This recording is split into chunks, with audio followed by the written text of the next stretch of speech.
Hello. Welcome back to Eorzea. As you can see, I have done the current event off stream. It was really short. You didn't really miss anything. And I got this little crown for my boy. It's pretty cute. I also unlocked the golden saucer, which if you don't know is like a casino with lots of little mini games. And yes, that is what and I did my daily. My daily. Because I have one of them.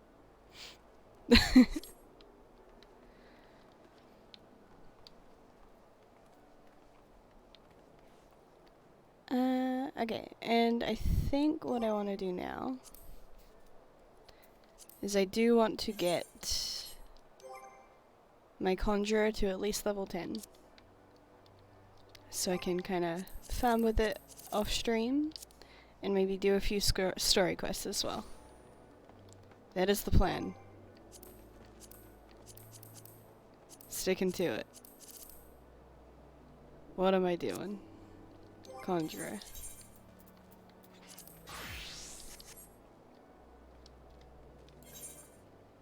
Can go to Gridania.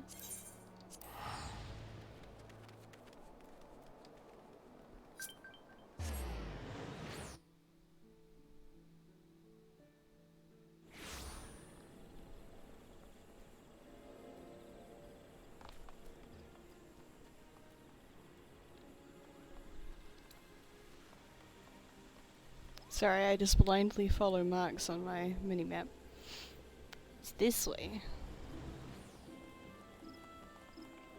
I can teleport to it.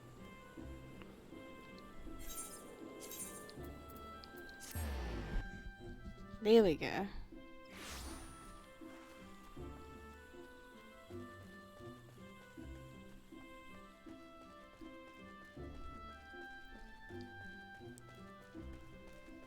My favorite healer is I call it Astrolodrine, it's probably Astrologian.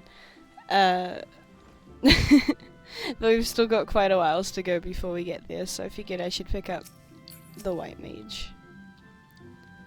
Greetings, adventurer. You stand within Stillglade Fane, home of the Conjurer's Guild. How may I be of service? Did I not have a quest? Oh, I did. It's already a thing.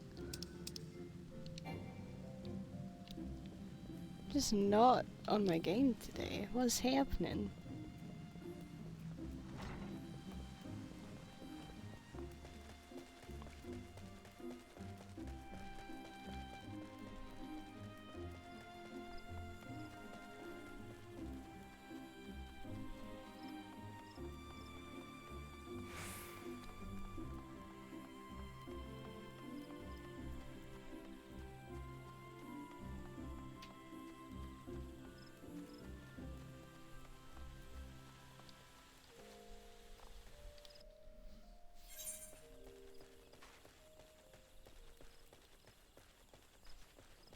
Very peaceful and nice.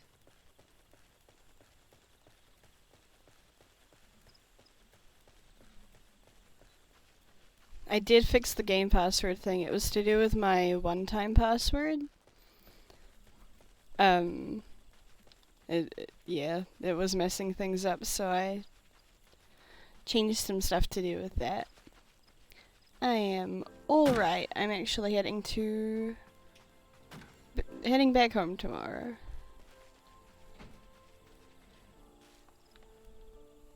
And I still need to pack, but I'm not very good at packing, like, before I go places.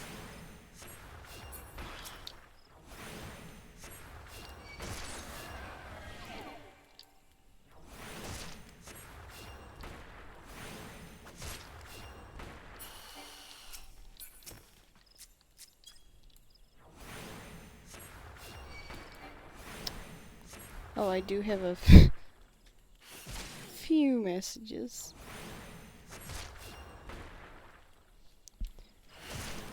I've had my OBS open all day, so I haven't actually seen most of my messages. At least on Discord. You seek here another now, then seek no more, for you have found him. What can I do for you, friend? So, Brother Sumiyan bid you come to me to learn the element of earth. That is well. The power of earth is a solid foundation upon which a conjurer stands. I could happily lecture you for days on its intricate variations and properties. But I rather suspect the busy life of an adventurer would not afford the time required for such extended discourse. Accordingly, I shall offer you an opportunity to experience the qualities of earth first-hand, in combat. Now mark me well, Valentine, and do exactly as I command.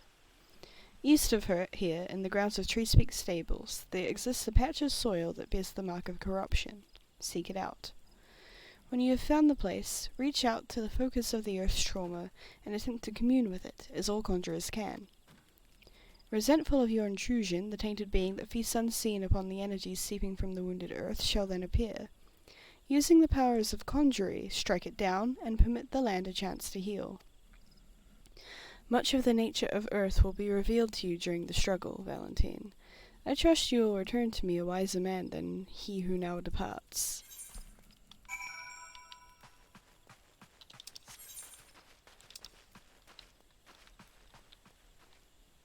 It's up. He's up. I have to go around.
Welcome back, Valentine.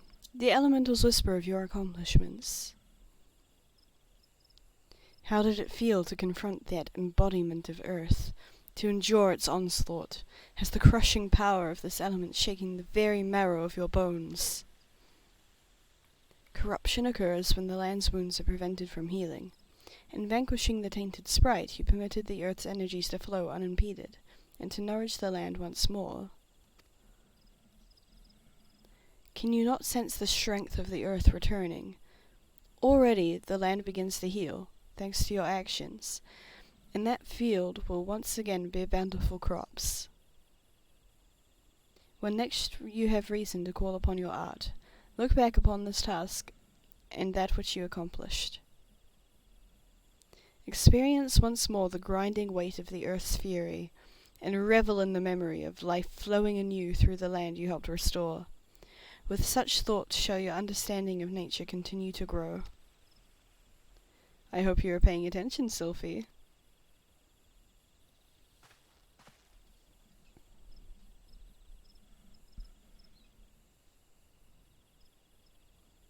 See this adventurer here.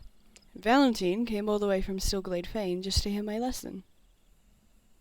You'd do well to learn from his example. If you wish to become a conjurer worthy of the name, you must make an effort to study nature.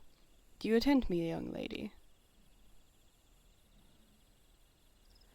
Why should I bother studying nature? I can conjure already.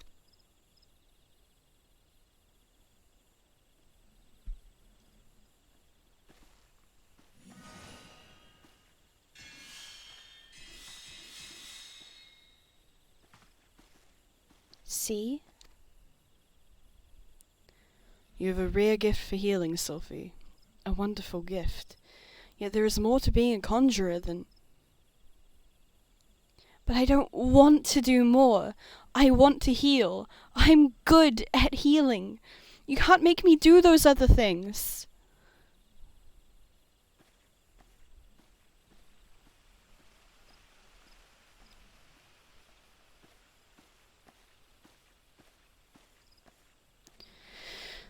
Sometimes I wonder why I even try.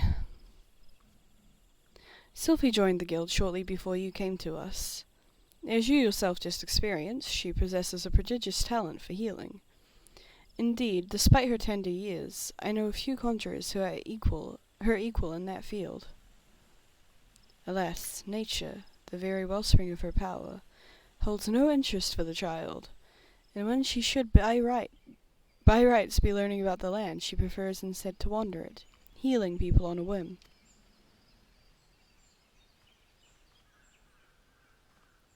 You, in contrast, have been a most attentive student. I have taught you all I know of the element of earth. You may report back to Brother Isumi and tell him as much.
Ah, Valentine, you have returned. But tell me, how did you fare under Nolanel's expert tutelage? Have you delved deep into the earth and felt its suffocating weight? Its life-sustaining vigor? Such experiences will serve you well. And have you aught else to report? A fledgling conjurer named Sylphie cast healing magic upon you. How kind of her. I must confess to sharing Nolanel's frustration with the girl. As you yourself has witnessed, Sylphie possesses a natural talent for the conjuring of mending and restoration. Alas, her gifts appear to have blinded her to the need for study. She outright refuses to learn about the natural world. She knows nothing of the elements of earth and wind, and is quite incapable of conjuring even the tiniest pebble or faintest breeze.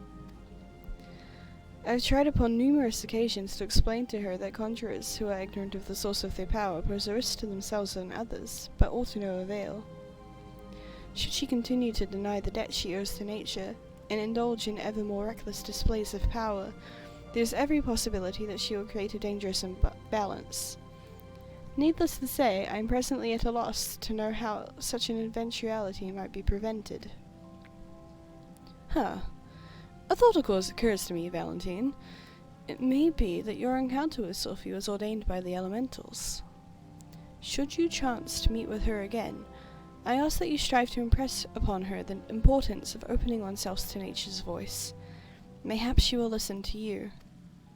Though we have discussed our wayward young friend's education enough, let us speak instead of one of my more willing pupils, namely, you. The progress you have made does you great credit, Valentine. Though you are yet new to the art of conjuring, you are no stranger to nature's embrace, Considering all that you have learned, I hope you understand the true significance of these words.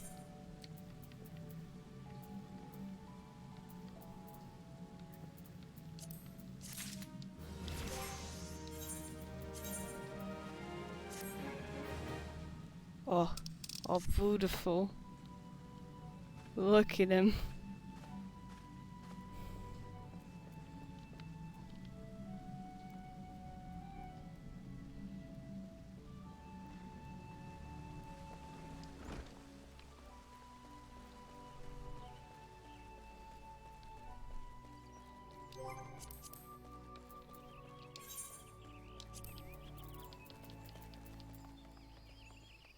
Central Shroud Green Tier.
Tate!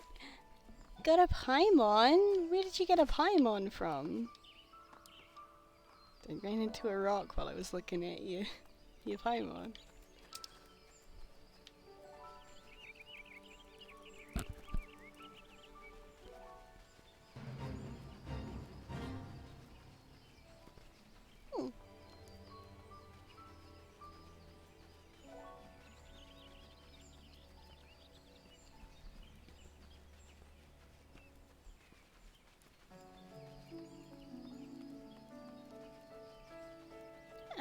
She's just there.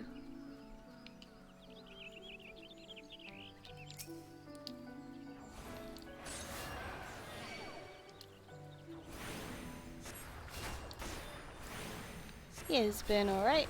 I unlocked quite a few things in Final Fantasy. Lily has a harp and she showed it to me. It's pretty cool. It's like a little mini harp. But you like either hold it or you sit it on your lap or something.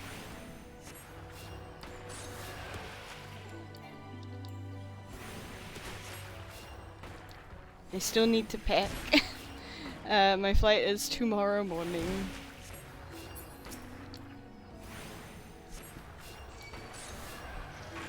How have you been?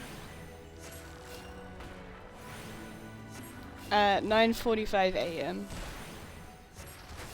So I have to be at the airport by like 9ish. Busy day.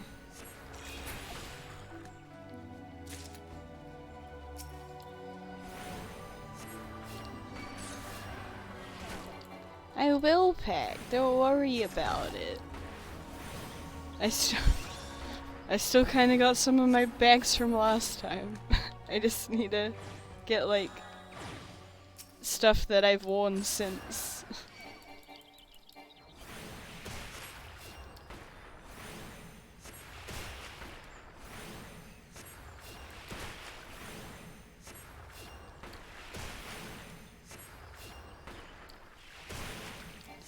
If you like packed like a day or two beforehand, there's like a bunch of stuff that you're like, oh no, but I'm packed, like I'm good. And then you get there and you're like, I've forgotten all of my like bathroom supplies. And it's just a mess.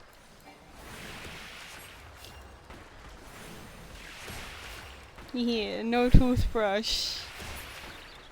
I've forgotten my toothbrush a few times. I think my parents are sick of buying me new toothbrushes when I come up.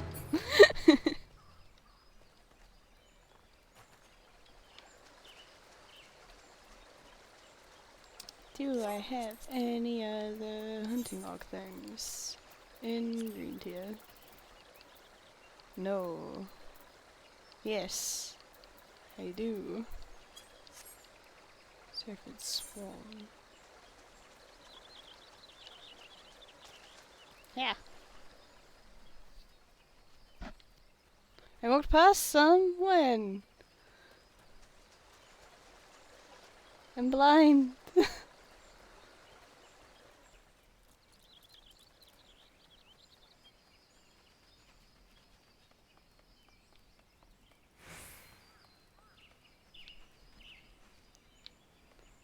Oh. Up here? This is where I came from, right? Yeah. No. It's not. Not at all.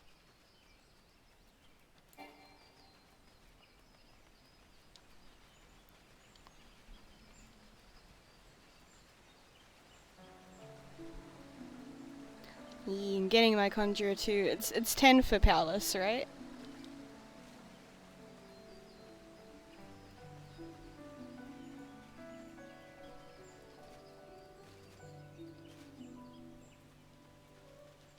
Oh, microchip.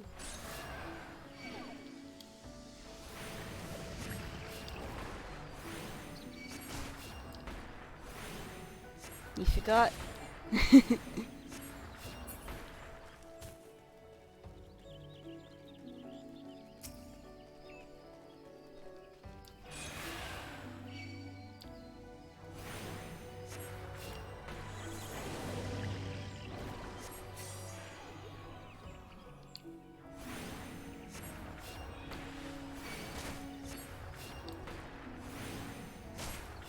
20 for crafting for like the diadem.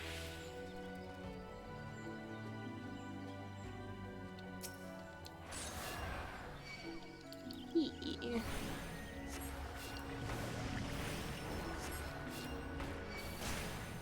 I can't wait to get to Ishgard. I want Astro back.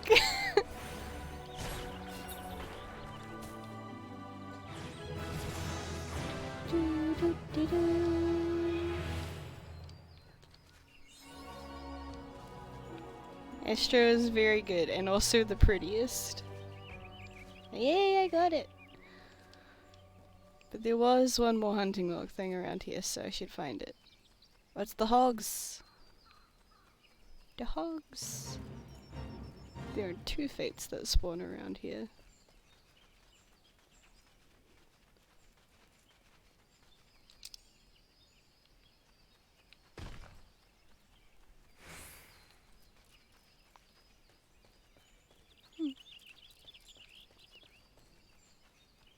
Maybe they're like for a specific fate, maybe they're...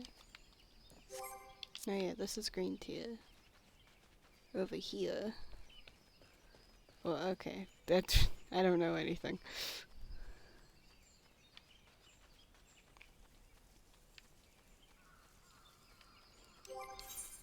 No, I'm gonna go do main quest now. Look, I got a little crown. It fits on his little head.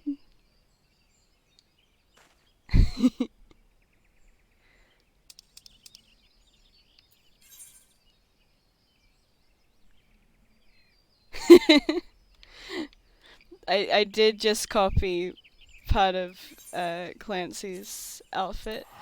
I've stolen his look.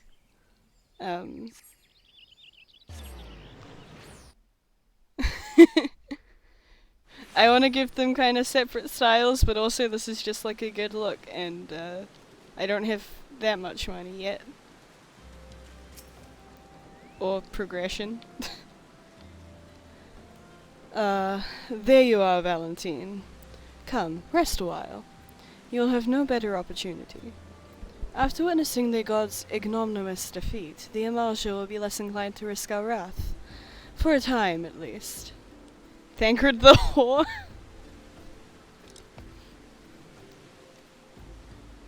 Now, where were we? Ah, yes, I was in the process of apologizing. I do hope you can forgive me. I arrived too late to be of any use, to you or the abductees. They may be whole of body, but the same cannot be said of their minds. For once a man is tempered.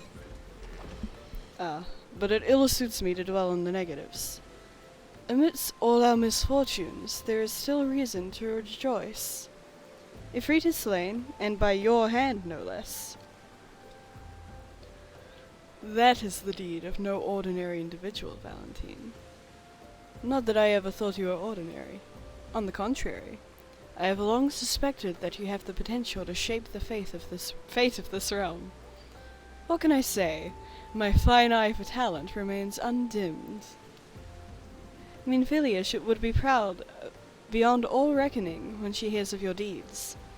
I trust you shan't object to my bearing the tidings to her. That way I can claim to have contributed something to this mission.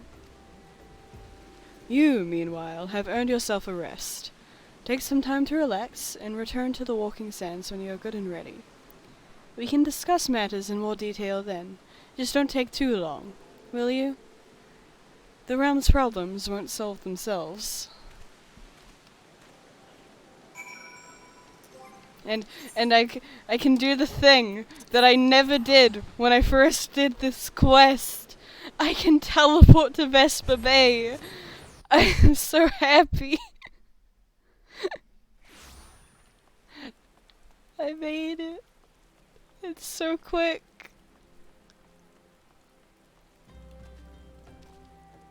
It's so easy.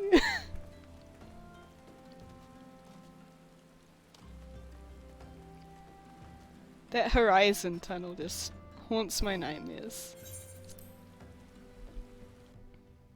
Yes, like everyone I know forgot about them. Or just didn't have them when they were playing. Ah, the triumphant hero returns. Thancred told us the news upon his arrival. He is presently in the Solar, giving a full report to Lady Minfilia. You should join them at once. Lady Minfilia is most eager to see you. Just paid a bird to take you. My late arrival nearly cost Valentine his life. I wasn't there when the Amalja took him prisoner, and I wasn't there when they served him to Ifrit. Yes, by some miracle he survived, but that does not excuse the fact that he should never have had to face such dangers alone. I failed him utterly, just as I'm failing you all. Oh, Thancred's a sad boy. What's done is done, Thancred. You can ill blame yourself for every...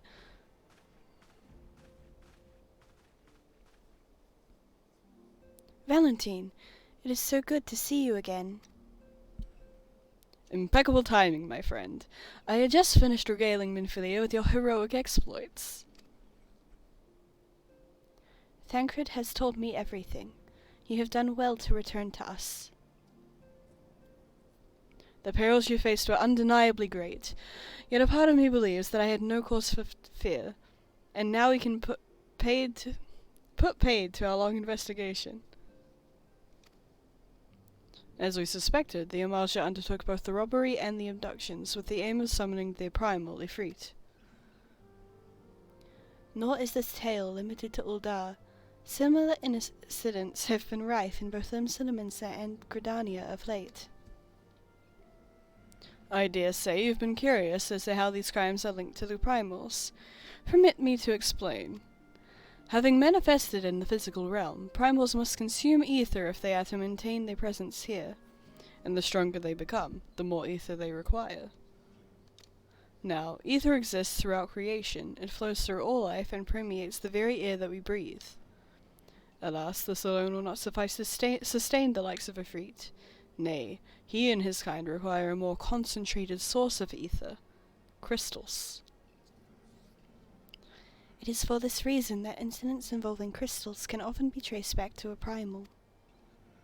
Which leaves us with the why of the abductions. To understand this, you must first understand how primals were born. When all is well with the world, primals possess no physical form. Their essence is dispersed across the great river of ether. However, when the world is plunged into chaos, those who worship the primals cry out to their gods for deliverance from suffering. These cries serve as a beacon towards which a primal's essence is irresistibly drawn. It is this coming together, or etheric coalescence, which grants the being's physical form. Once born, a primal gains strength from its followers' worship. The more numerous and fervent they are, the more powerful their god becomes. But the primals are seldom satisfied with such reverence as their adherents freely give, and in order to gain more power, they do not scruple to create followers. They do this by tempering mortals, a process to which you yourself were subjected. Yet even as Ifrit took your comrades in his thrall, you alone remained unaffected. This is thanks to the power you possess, the Echo. We know not the why of it, but those blessed with the Echo are immune to primal influence. It is as though a greater power protects us. When first you came to us, I told you that the Echo would be instrumental in dealing with the primal threat. I trust you now begin to see why. The recent incidents all share a common trait: meticulous planning. Such elaborate designs are a new development, and one which fills me with an unshakable sense of foreboding. While I share your concern, my presiding feeling was one of relief at your safe return. The immortal flames assured me that they will deal with the aftermath, so you need not concern yourself with that. We may rest easy for a time. I suggest you take full advantage of the respite, Valentine. You may be sure it won't last long. Once the people learn the identity of the hero who felled Ifrit, I fear you will have nary a moment to yourself.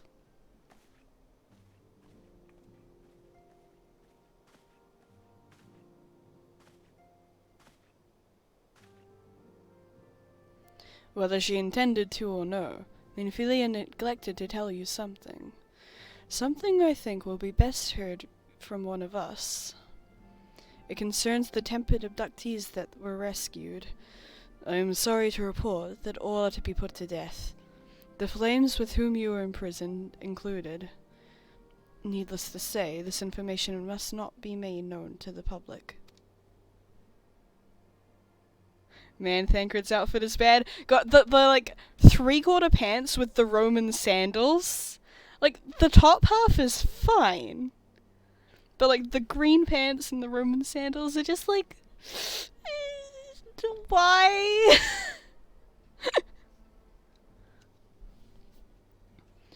I swear to you that we will not do this if there are any other recourse. But once a man is tempered, he is tempered for life. His very existence lends strength to the primal whom he cannot choose but worship. And so we scions continue our fight, that no more innocents need be sacrificed. I hope that you will continue to stand with us, Valentine. But I should be going.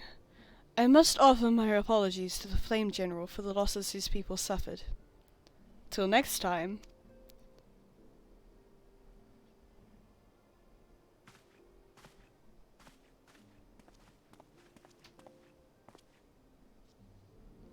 Gods forgive me. How many more lives? Louisoix would never have allowed this to happen. I have to do better. I have to be stronger. Okay, calm down. I will give you head pats. You can just level up. It's fine.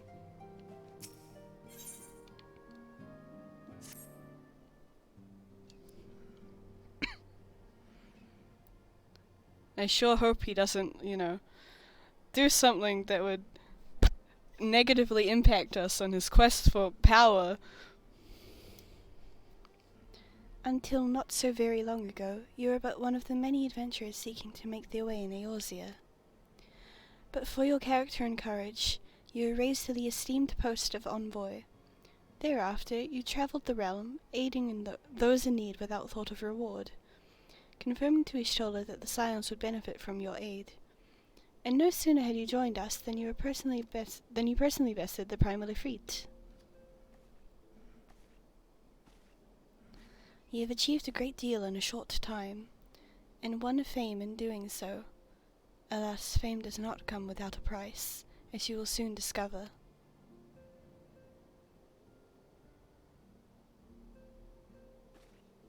We have guests. Valentine. Or rather, you have guests. Beg pardons.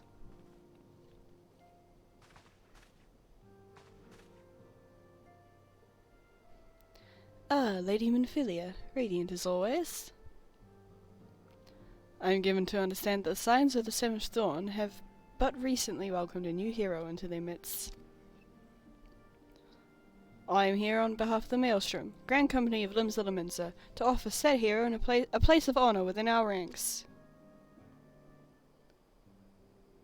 I gotta go Maelstrom again.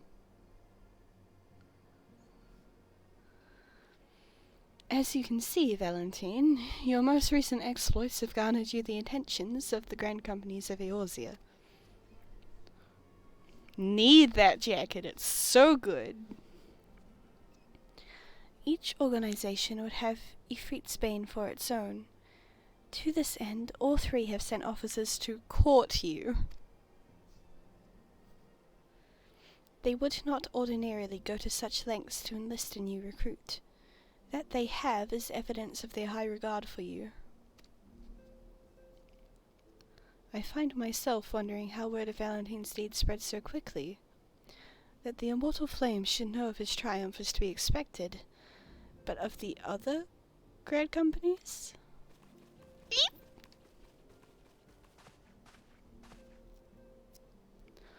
Your reputation precedes you, Master Salvador. 'Tis no ordinary man who can face a primal and emerge the victor. The Order of the Twin Adder has need of valiant men such as you. Join your strength to ours, friend, and together let us ensure the peace ever reigns over the Twelveswood. What a pleasure it is to finally meet you, Master Salvador. My comrades speak of you in the most glowing terms. A man of your talent belongs with the immortal flames. Join your strength to ours, friend, and together let us secure a prosperous future for Uldar. The Admiral was not exaggerating when she said you had the look of a hero.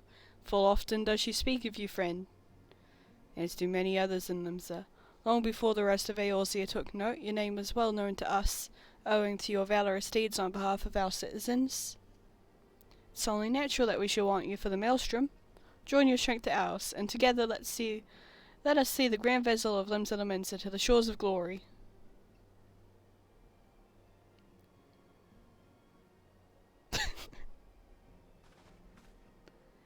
Lady Minfilia. Very well.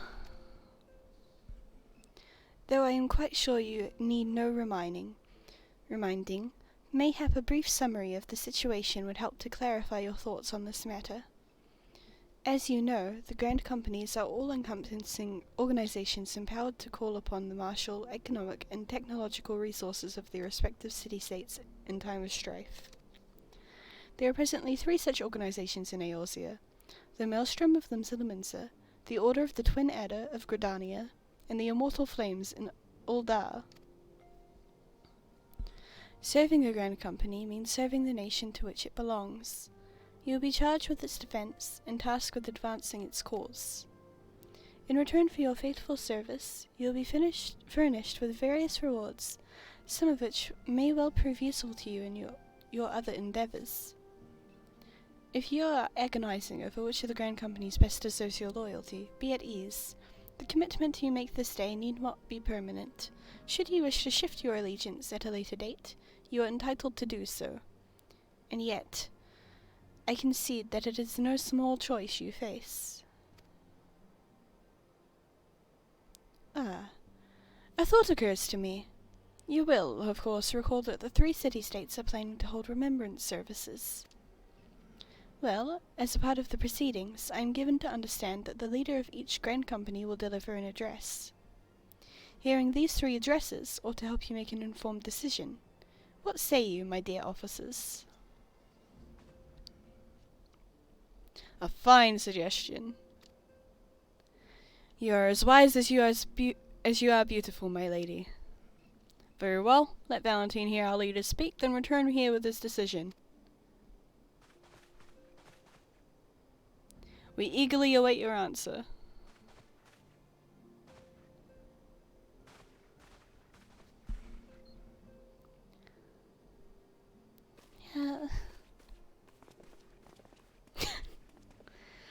I know full well that adventurers are by their nature a liberty-loving breed, and not best suited to the discipline of military service, but I strongly urge you to join a grand company nonetheless. While the promise of reward is enticing in itself, it is not the only benefit. You are possessed of great power, Valentine, and with it you are capable of doing untold good. Yet know that great power is wont to attract attention, not all of it friendly. There will be those who wish you ill, and you must needs be on lookout for them. Yet however vigilant you are but one man. In the midst of a grand company, however, you will be one man amongst many, a friend amongst friends. Your achievements will be shared, and so will the danger. I can think of no better arrangement. Of course, joining one organization need not mean leaving another. I hope that we can continue to rely upon your aid. The 12 know that we will have need of it in the days ahead. The grand companies seek to protect their own nations. We Scions, on the other hand, seek to preserve the future of Eorzea as a whole. Similar, yet not quite the same. Now then, I expect that you will be afield more often in the future. As such, I would have you carry this link pearl with you at all times. It will allow us to stay in touch regardless of location. Eorzea is changing, Valentine, and you have the power to help shape it anew. None can say what the morrow will bring, but so long as we believe in ourselves, there is naught we cannot achieve. Now, it is time you made ready for your journey. Before you depart, be sure to speak to Tataru. She will apprise you as to where and when the remembrance services are due to take place.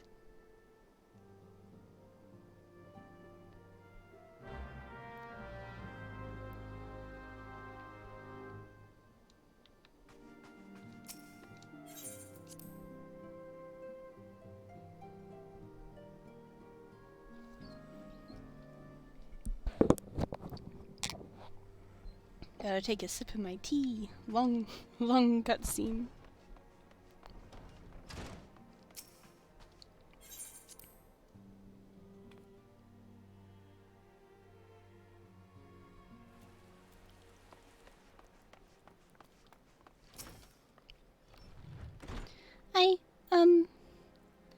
I'm sorry about the attention you're getting, Valentine. I might have sung your praises a little too loudly, and often, to a few too many people. Next time I'll be sure to hold my tongue, literally if necessary.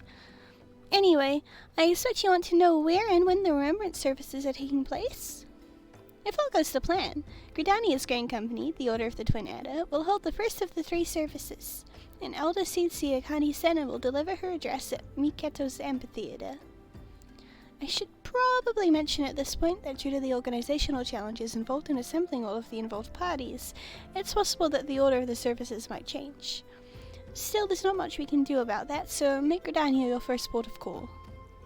Next, you'll need to go to Ul'dah, where Flame General Wellbound Alden will be addressing the masses at Royal Promenade.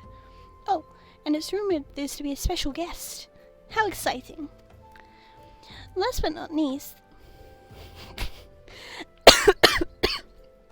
Okay.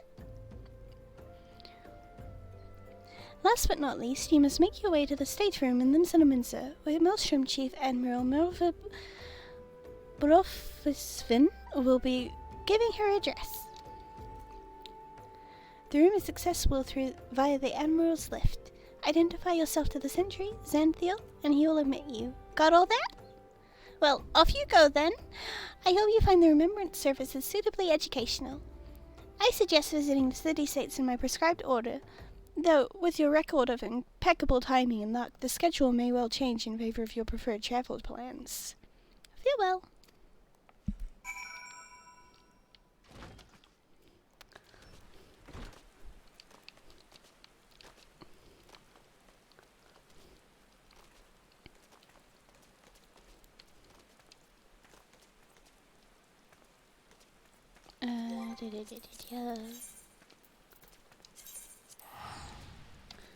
Let's go.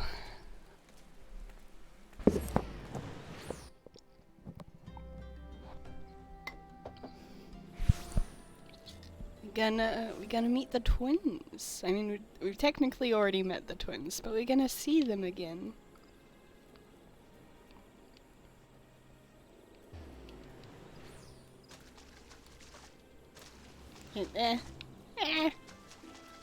Let me up.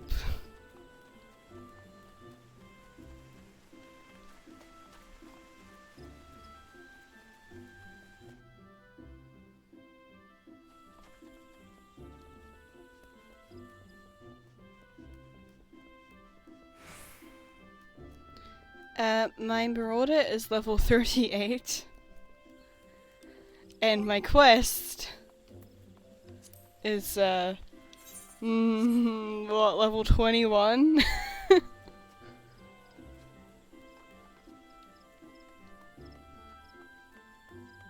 What do we do at level 30? I can't! I don't have a quest, Tate! Look in the corner!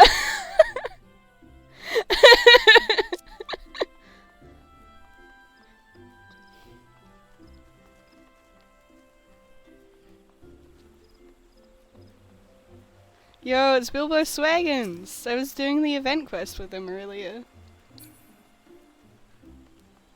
It's probably an area of the map I can't reach yet.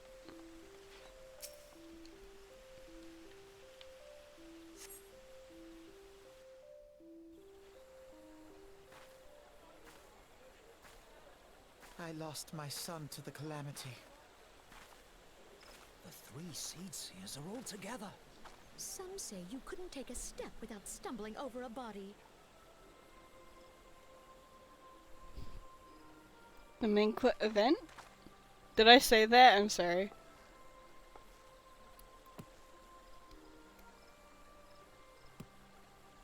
Our forebears were once strangers in the Twelves Wood.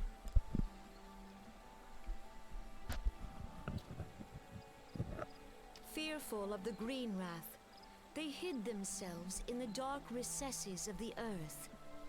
Yet they dreamed of basking in the dappled sunlight of the forest. The event right now, it's called Little Ladies Day, and you go around and do a quest for this NPC, and she gives you a little costume to wear, and you go on stage and you present it. It's really quick, and then you get a little crown at the end. That's why I have the crown on my boy Valentine.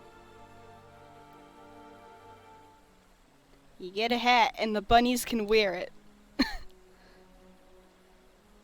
And I think the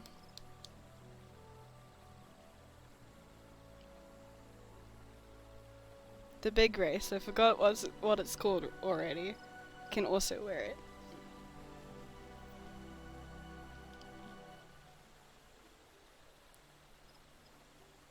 Hrothgar? I actually have no idea if Hrothgar can wear it. I hope so. It would suck if they couldn't. Through great effort, they proved their worth to the elementals, and were granted a place beneath the boughs.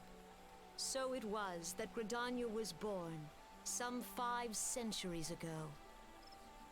Working hand in hand, The Hyur and the Elysian settlers sowed the seeds of our civilization, and soon they were joined by folk of all races. So nourished by the waters of unity, and blessed by the light of the matron, Gridania flourished into the great nation it is today. I think these are one of the few cutscenes I actually watched with Clancy. Do you see the Gridanian standard? There, hanging behind the Elder Seedseer.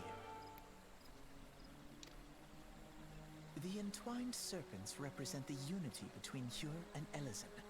An elegant symbol, do you not agree? In accordance with the will of the elementals, we have embraced a life of peace.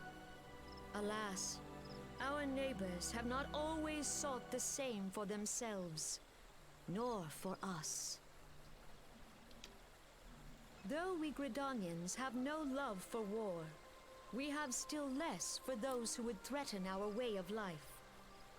Ever have we fought to protect the sanctity of the Twelveswood. I watched at least half of it, and then I got screenshots of Clancy in a cropped up, close up, because there are close up things of your character in this cutscene. I remember that much. When the Garlean Empire brought its war of conquest to Eorzea, we rallied under the noble standard of the Twin Adder that we might push back the encroaching darkness. Got that lime green hempen undershirt. For the male Viera, it looks more like a corset. I should pick one up while I'm in Gridania. And it was Just we to who have. prepared the ground for the reformation of the Eorzean Alliance, that all the peoples of this realm might stand united against the common threat. Woo! 5 years ago, the Alliance met the armies of the Empire upon the fields of Cartano. It would prove the bloodiest battle in recent memory. Countless Gridanian lives were lost. As Supreme Commander of the Order of the Twin Adder, ever shall I bear the weight of our people's sacrifice. Alas, their loss was not the only tragedy to befall us that day, for soon came the calamity.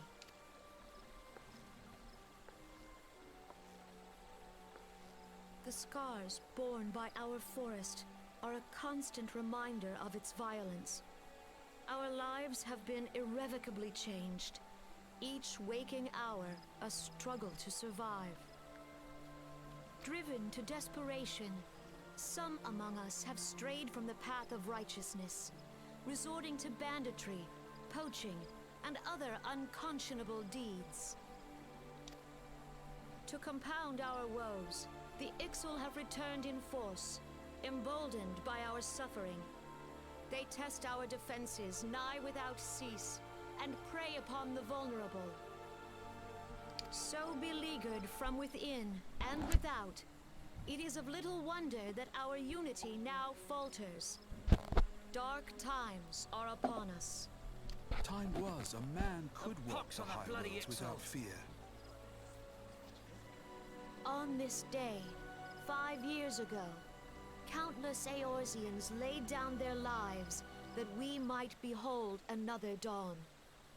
Please join with me in honoring their memory.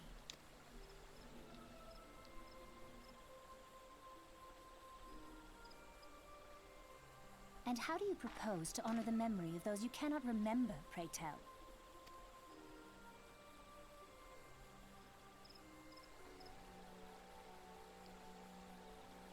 The destruction wrought by the calamity was indiscriminate. It dealt death to Eorzean and Garlean alike. The twins are just here to be rude. Yet while we have labored to rebuild our homes, to rebuild our lives, the Empire has set about raising steel fortresses here in the Twelveswood. Let none be mistaken. The Garleans remain the greatest threat to our survival.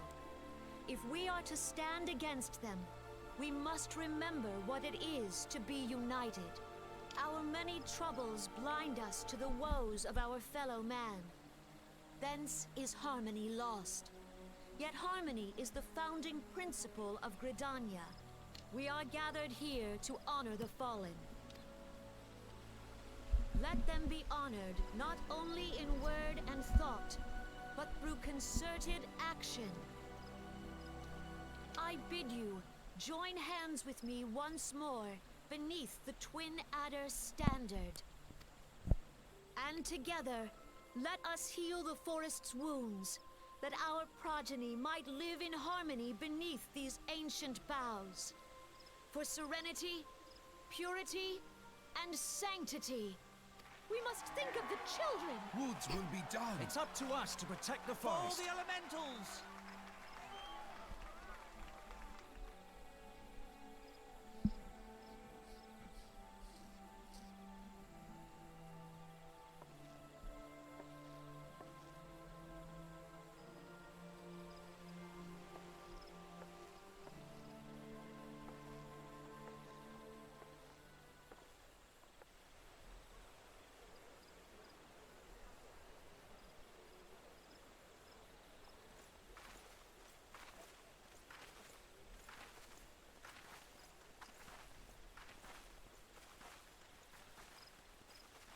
If you'll permit me, Alfie no.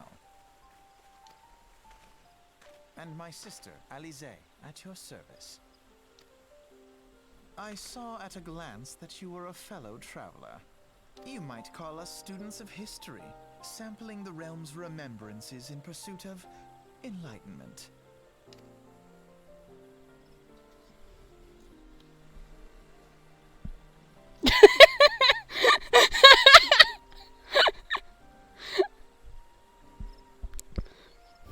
God, I hate him. At least in A Realm Reborn. That's kind of fair. Remember Tall Alpha Nerd?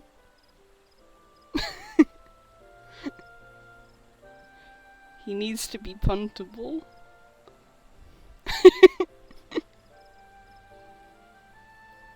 The Gridanians are unfortunate enough to have to contend with two beast tribes. The Ixal are unquestionably the more troublesome, being of a naturally warlike disposition, and want to summon the bloodthirsty primal Garuda. The Sylphs, by contrast, are peaceful in nature, being mischievous rather than malevolent, have long been on friendly terms with the Gridanians, until recently at least. Alas, they have grown aloof, and a change observed at roughly the time they summoned the primal Ramu. The Gridanians have no love for war, and they consider open conflict a last resort. Though they clash with the Exile ever more regularly, you may be assured that they do so in self-defense. As for the Sylphs, they are as yet bound by a peace treaty, though one wonders how long it will be before it is broken. So funny to me that this is just him twice because she isn't real yet. Oof. The Twelveswood was grievously wounded during the calamity, leaving Gridania vulnerable to attack. The people are hopeful that restoring the wood, and thereby the power of the elementals, will put an end to their woes. Yet how long will that take? Centuries, I'd wager.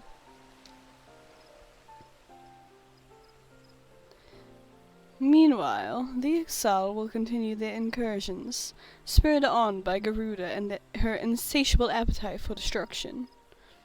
She's just mirrored and with red.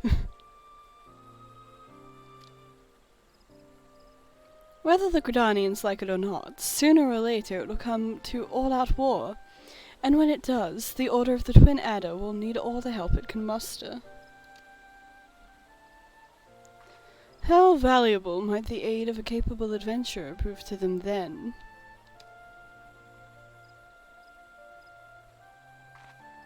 Nope, goodbye.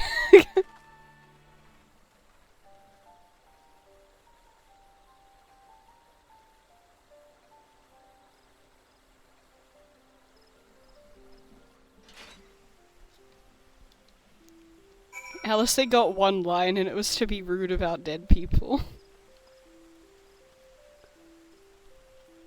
And whoop.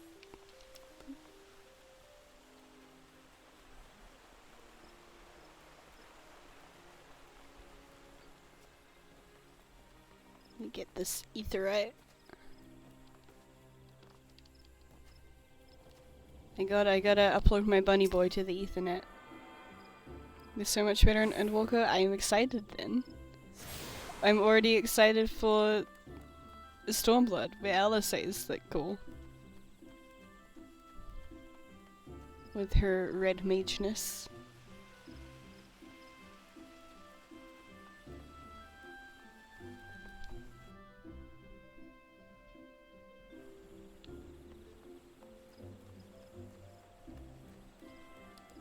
With her realness.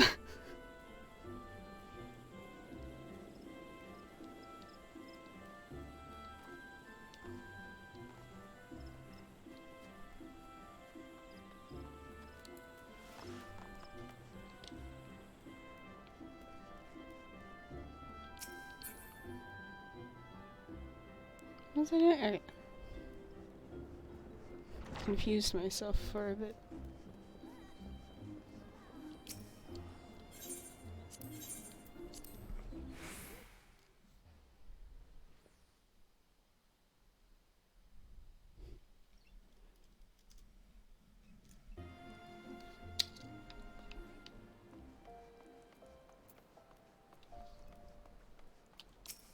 Suspicious crayon? What a lovely boy.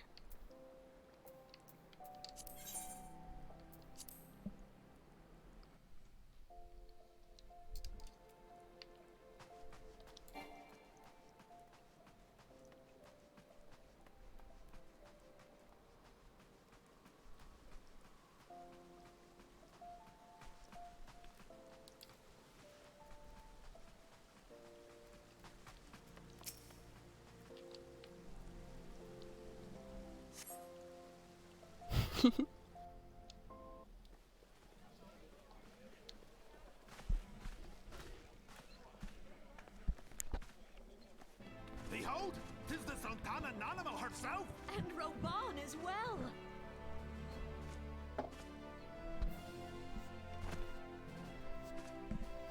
Roban.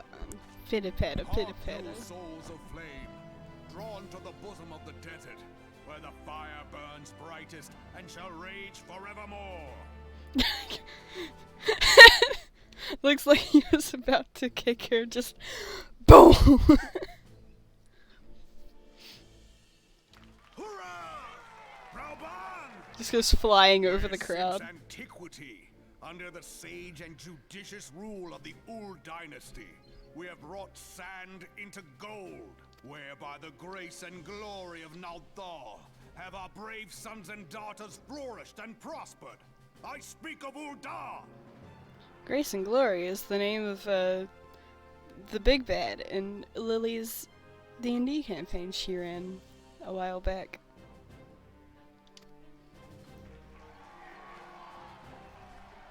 There, at the Flame General's back flies the Grand Company's standard. Note the sigil. The golden scales of order balance the jewel of prosperity with the flame of might. Great and many are the gifts our nation has given the realm. In Eorzea's darkest hour, on the killing fields of Cartano, none spent more in blood and gold than we. Thus was the 7th Imperial Legion laid low. 7th. I said 8th before, I'm pretty sure. And before that I said 5th. I'm good at read, I swear. So that's how it happened. How soon history forgets. Yet many left English our is gates, hard. never You're to right. return. Let us pray for our absent brothers and sisters, that they might know happiness in the great beyond, as Thal's honored guests. If the fates were fair, the price we paid that day would have bought us victory. Alas, they are not. And now, but 5 years into this 7th Umbral era, the spirit of sacrifice which granted us our strength is all but dead. Look around you. What do you see? A people divided, downtrodden, and enthralled. Where are the merciful alms of the rich? Where is the justice of the righteous? I ask you, is this the great nation our brothers and sisters gave their lives to save? You who call this living, dishonor the name of the immortal flames. It is but a slow death. Ah, you can hear that, huh? My inhaler was coughing. Our enemies surround us. The savage hordes of the Amalja wait beside our roads, strangling the lifelines of trade. Meanwhile, the Garleans make mock of our borders and despoil our land of its natural wealth. We stand on a precipice, yet we do not act. Whether trader or soldier, monetarist or royalist, all must recognize that a divided Uldar stands to fall. Victory and fortune walk hand in hand. Ye who seek glory and wealth, look not to what little you can snatch from your neighbor, but to the boundless wealth of the world beyond. Now is the time to unite. Now is the time to ride forth. In the name of the Sultana, I beseech you. Line not your own coffers, but those of the immortal flames. Seek not to prosper from Uldar, but to restore her to prosperity. As the realm prospers, so shall Uldar. As Uldar prospers, so shall her people. Ya for Uldar! Together we are one.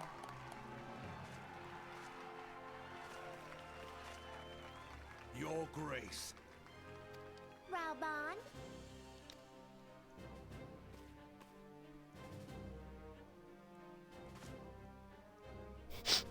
People of Uldar, I, Nanimo, 17th in the line of Ul, address you. Much has been made of the wealth of Uldar. Just a bird. Yet those who measured that wealth in coins and carats are gravely deceived. She's perched upon his arm. For the true wealth of Uldar lies in the health, happiness, and hopes of her people. Beloved subjects, I bid you raise aloft the torch of Uldar, that her flames might serve as a beacon for all Eorzea to see. Long live Nanamo! Glory to the Sultana! For victory and fortune, stride fearless into the inferno, for we are, by fire, reborn!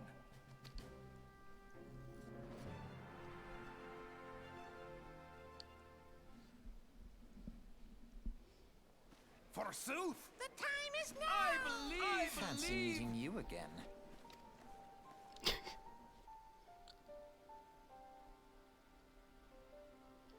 The Uldans have a long history of conflict with the Amalja, and the beast tribe that worships the primal Ifrit. Judging by your look of distaste, I take it you have encountered them. The Uldans do not shy from confrontation. If aught threatens their precious prosperity, they will seek to crush it. So have they dealt with Ifrit this far, smothering his flames each time he is choked to life. Yet he is but one of several problems. Though they have been quiet these past 5 years, the Garleans have not gone away. Meanwhile, refugees continue to arrive in droves, and Uldar has no clear policy on how to deal with them. After all, not even the Sultanate's coffers are bottomless, and even assuming that they had the coin, resources will ever be finite. Which brings me back to the subject of Ifrit. It has been observed that the Amaljar are summoning him with increasing frequency. Every time they do so, the Uldan send their forces to smite the Primal, and though they invariably succeed, each victory is brought with blood. It is a war of attrition which they cannot well sustain. Small wonder, then, that the Immortal Flames are eager to recruit more members. At such a desperate hour, an adventure of your experience would be a much welcome addition to their ranks.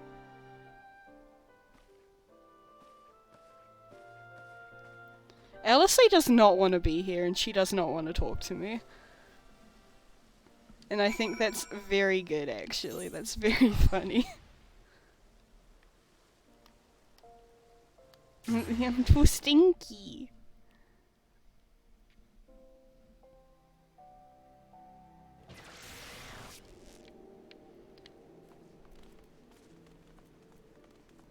I came into the city just covered in blood, you know?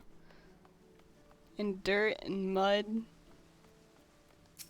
I don't even have shoes on. Like, he's not looking too good if you don't take into account the glamour. So the problem is that this takes up both slots, and it's the best I have apparently. We need to get some apricots.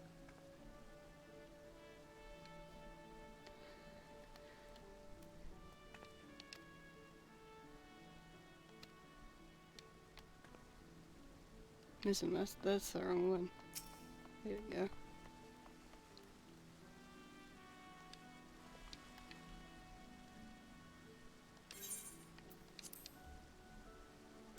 Woo! Apricots!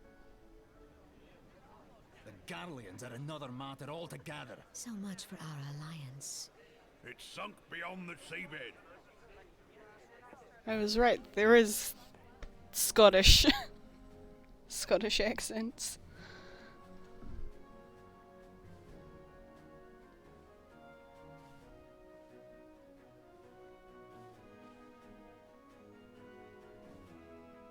Brothers and sisters of the sea, hearken unto me. Look upon this, our mighty crimson standard, and tell me your hearts do not swell with pride.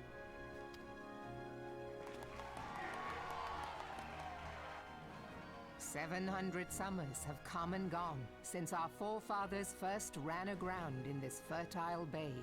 In that time, guided by the Mother of Oceans, Limsa Lominsa has grown from humble fishing village to uncontested ruler of the 5 seas and beyond.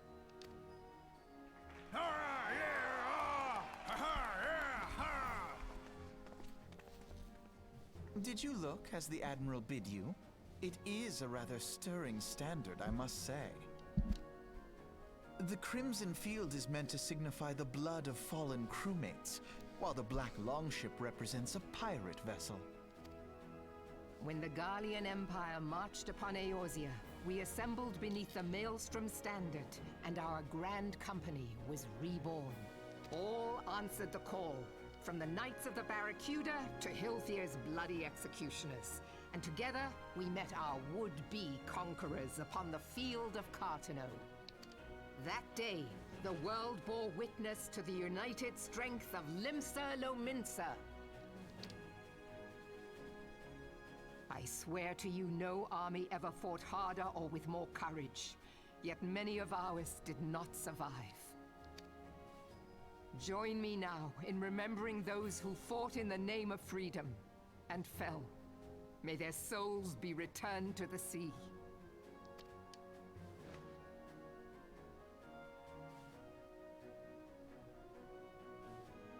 Freedom. Yes, they have always been rather fond of their freedom. Much as the beast tribes have. Small wonder. Beneath the surface, one would struggle to tell them apart. It has been 5 long years since the calamity struck. 5 long years of tireless rebuilding.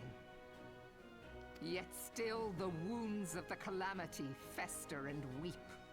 But when I stand atop the mizzenmast and gaze out upon our battered and broken vessel, I see an undying spirit. Did we not build all this from the wreck of the Galadian all those centuries ago? Shall we not do so again? Yet there are those who would see this ship of ours sink beneath the waves of the restless Rotano. The Sahagin creep ashore seeking blood for their accursed god. Those fishback The Sahagin bastards. have risen? While the mines of Ogomoro spew forth kobolds who push ever south, despoiling our lands as they go. These savage beast tribes will be the first waves to crash against our creaking hull. And behind them swells the grim tide of the Garlean Empire. Even now the curs fly their flags within our borders. Doubt not, but that they will be upon us ere long. We are well nigh surrounded.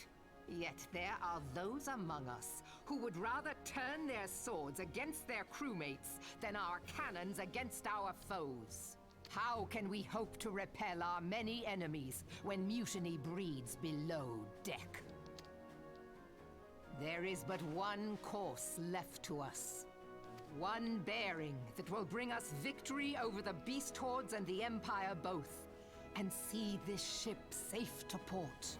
We must mend the rift the Calamity has reopened twixt pirate and maelstrom, and stand fast with our adventurer brothers against the coming tempest. Mark ye well, a crew without unity is no crew at all. 'Tis but a mass of drowned men. To me, then, brothers and sisters of the sea, gather beneath the undying crimson standard, and pledge me your strength, your skill, your wisdom. And with the guidance of the navigator, this great vessel of ours shall ride the waves, till sea swallows all! Long live the Admiral! Melvin! Gather the lads! Oh, where's me cutlass? I'll follow ye to the seven hells, Admiral! She really is the best one.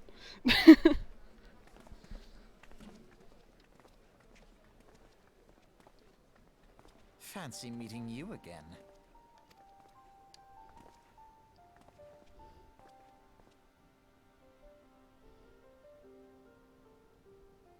As the Admiral mentioned in her address, Limsa is plagued by two beast tribes. The first are the fish-like Sahagin, worshippers of the primal Leviathan.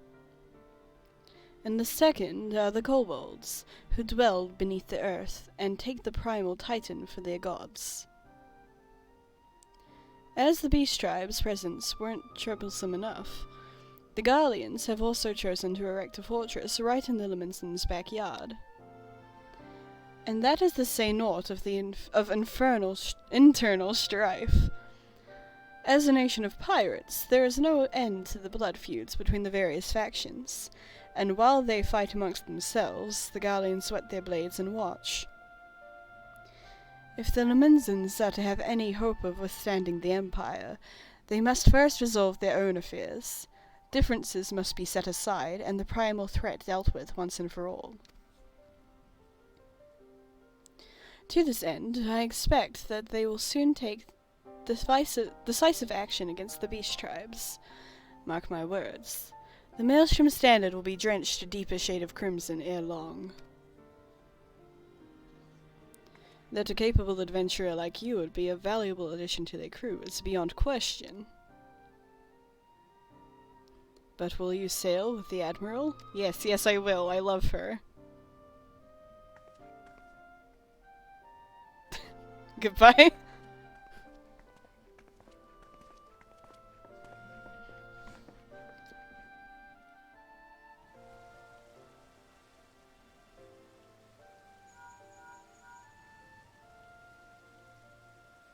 Valentine, this is Minfilia.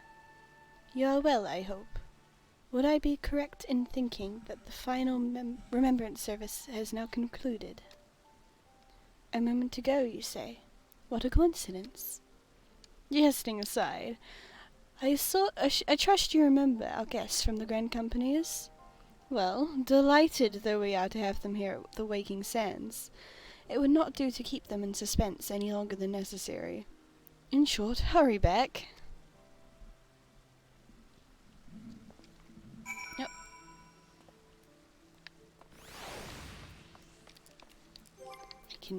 I can do the thing again. Look at me go. All the way to Vespa Bay.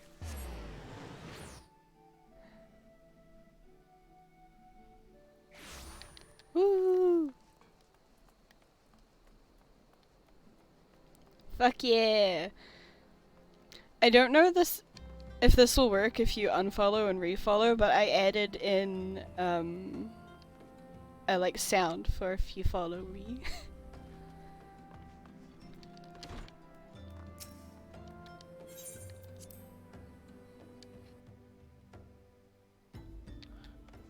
Every day's great at your gym. Fuck yeah! It works! I got a little ghost face.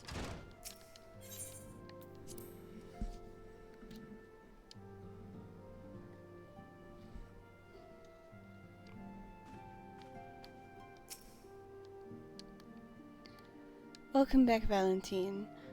Were the Grand Company leader's words as illuminating as you had hoped? Aye, each nation is beset with problems. I trust you see now why your services are in such demand. Would that there were more of you, Valentine. But you must be tired from your journey. Now I'm falling from 21 seconds ago, rip.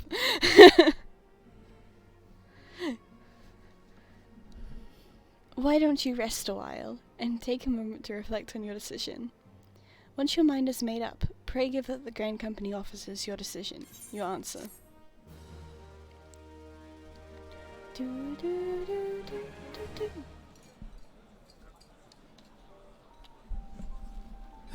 The gods only know what grand company our adventurer friend will keep. I literally told you. The wheels of change are in motion regardless. Brother, are you certain this course is best? Whatever do you mean, dear sister? The so-called remembrance ceremonies were little more than standard waving rallies, as though the Calamity and Seventh Umbral era warranted scarcely a mention. Well, of course they were standard waving rallies. Since you are so observant, mayhap you noticed what mention was made of the Warriors of Light? None. I suppose they must have forgotten the heroes who spared Eorzea a fate worse than the Calamity? No, dear Alize, they haven't forgotten these details. They have elected to omit them. Deep are the wounds the Calamity inflicted upon Eorzea. So deep, in fact, that the realm still bleeds. Needless to say, the beast tribes and their primals do little to alleviate the pain. So, the task of salving Eorzea's wounds falls to the scions of the Seventh Dawn, with a little help from our friends, the Grand Companies. Remembrance will yield no remedy. If I heal, we must put the horrors of the Calamity behind us. Our grandfather would never entrust the fate of the realm to despots who rewrite history to their convenience.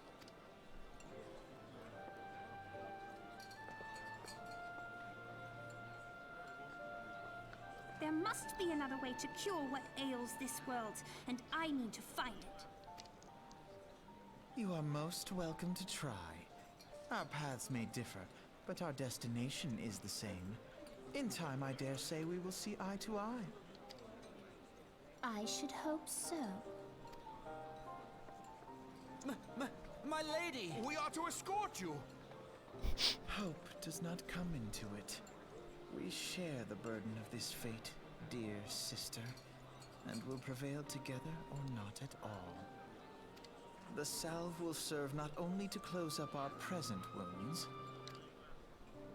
but prevent old ones from opening anew.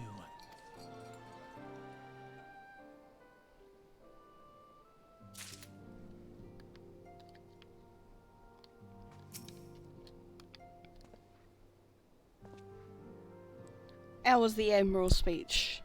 But you need not explain. That you stand before me now is answer enough. You've resolved to join the Maelstrom, have you not? Yeah. That's the spirit, lad. With allies like you, how much stronger is our crew? Let us brave the seas together, friend. He be sippin'. He was sippin'. Now the choice is made. It's time to add your name to our rolls. Make your way to the Maelstrom Command back in Limsa. I'm gonna be sippin' too. I thought that would be the end of the dialogue. It is on the upper decks in case you've forgotten. I will send word to our personnel officer to escort you. The duties of a Maelstrom officer can be both arduous and challenging, but I promise you, you will not regret this choice. May your passage be swift and your bearing sure.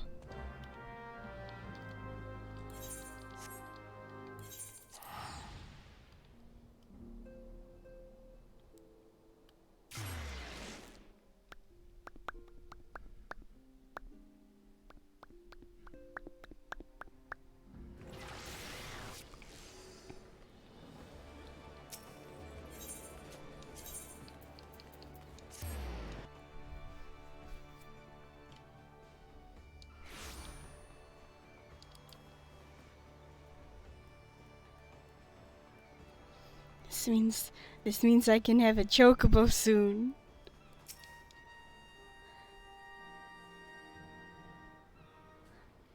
Hail, adventurer. What business do you have at Maelstrom Command? Ooh, that's a good question. What will I name it?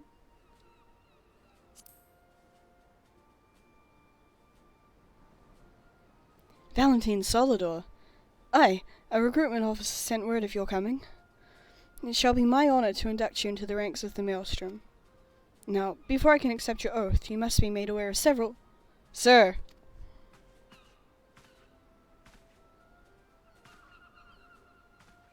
What is it, Private? And this had better be important. Sir, we received a report from a lookout in Lower Lenosha, sir. Imperial forces have fired upon Highwind Skyway's airship. The vessel is in a bad way, sir, and appears to be banking for an emergency landing in Cedarwood. Cedarwood! Damn it, we have no troops available in that area. The bulk of our infantry is bogged down on the coast, skirmishing with the fishbacks. Solidor, this is highly irregular, but I fear your first duty in service to the Maelstrom must needs be unofficial. If our man in Lower Lenosha is correct, the airship will come down in territory crawling with Imperial scouts. If there are any survivors, we must reach them before the Galleons do. Make haste to Cedarwood, locate the airships, and if any of its occupants are alive, make sure they come to no further harm. We will see about swearing you in upon your return.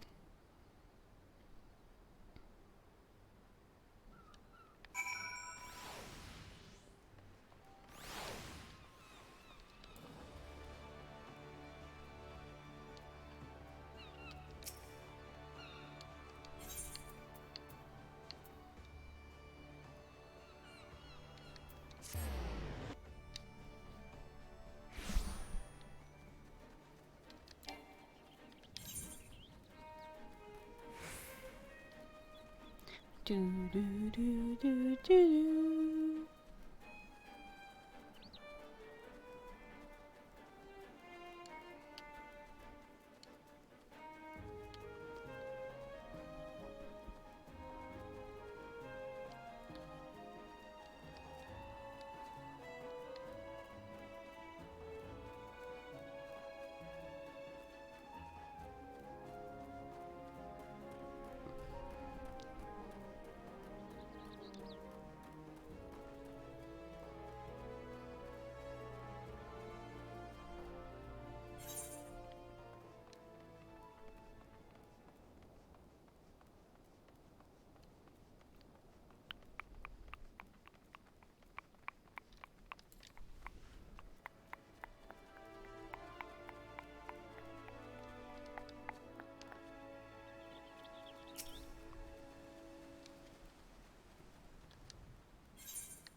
An adventurer.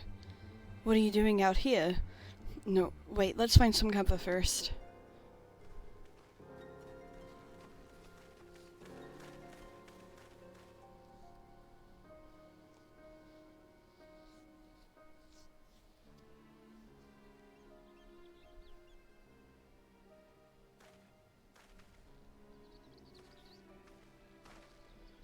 Maelstrom Command sent you?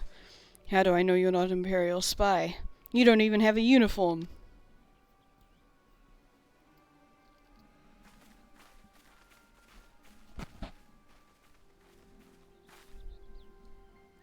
Be at ease, sir. We are of the Maelstrom. You're a Garland Ironworks engineer, yes? One of our lookouts reported the attack on your craft. We're here to rescue you.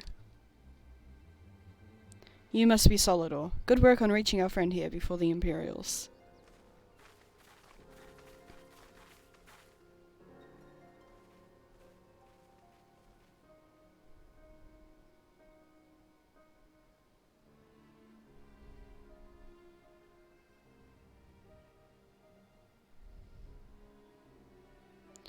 I've never seen a craft of this design. It must be Garland's work. Is there no end to the man's treachery? The secrets of Magitech belong in Imperial hands. They are not to be squandered on Eorzean savages. We are taking this craft back to the fortress. Dismantle it if you must, and bring the engineer. Someone must pay for Garland's crimes.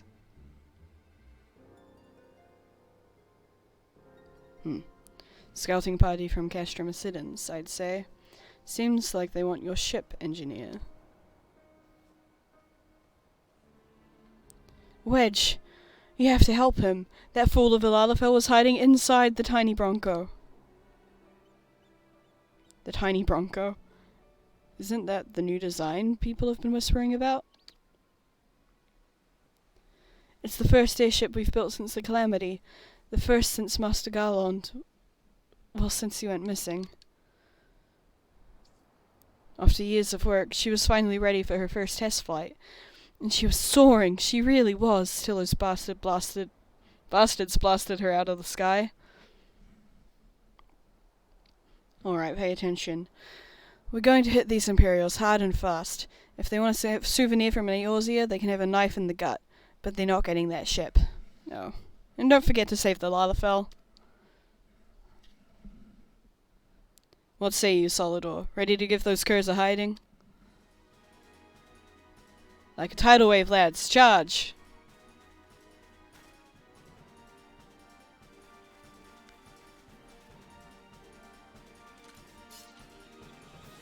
In ambush! To arms!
Do do do do do do do do.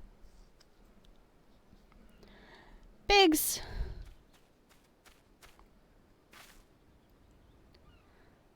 Wedge, you shouldn't have stayed with the ship.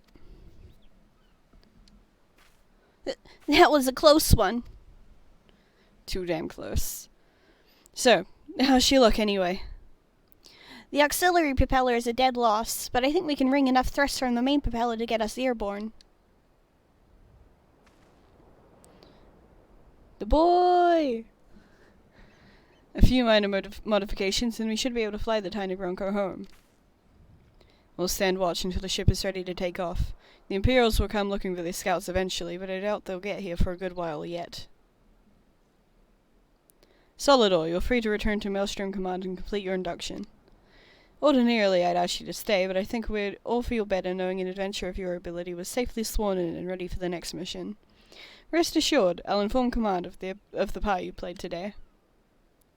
I, just wanted to say sorry, for calling you an Imperial spy and all that. Got that one wrong, didn't I? Seriously, though, if it hadn't been for you and the Maelstrom lads there, we'd be chained up in a dungeon by now. I'm in your debt, friend. We both are. Wedge. Thank you. We're very grateful.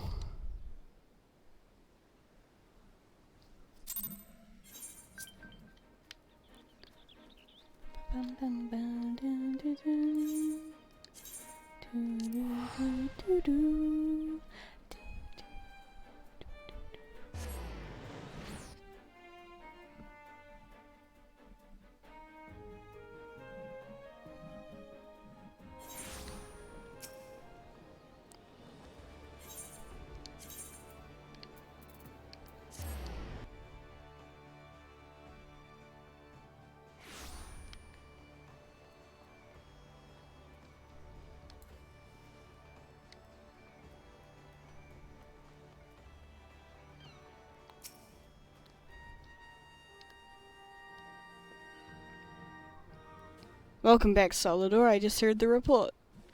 You needn't be concerned about the engineers. They completed the return trip without further Imperial interference. I must admit, I had my doubts at first, but it seems the story about you are true. I look forward to seeing what you're capable of, or after you've properly inducted into the Maelstrom, of course. Now, speaking of your induction...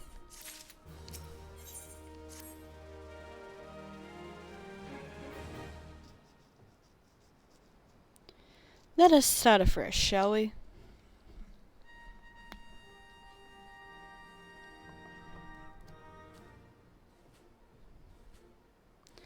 You are welcome here, Valentine Solidor. That such a well-respected adventurer would choose our ranks is most heartening. Before you swear your allegiance to us, however, it is only right that I tell you exactly what it is she will be joining. A grand company is more than simply a collection of soldiers. It is an all-encompassing organization which draws upon the resources of an entire city-state to form a united military force capable of standing against the nation's deadliest enemies. We of the Maelstrom are charged with meeting threats posed by the Primals and the Gallian Empire, and solving the many problems caused by the calamity. Every man and woman who serves under our colours has a role to play in keeping the great warship that is Thumsalamins afloat, and on whatever heading Chief Admiral Morvib Blofusvin sees fit to set. As part of this grand vessel's crew, you will be expected to take your turn at the oars, for the winds do not look favourable, lad, and the strength of arm may be all that sees us safe to port. If I've lost you with talk of ship and oar, let me put it another way. A Maelstrom soldier labours until his last breath, fights till his last drop of blood.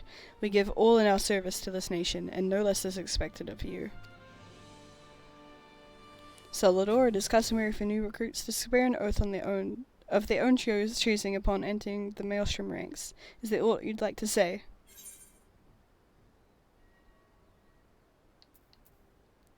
I will follow the Admiral to the very bottom of the abyss.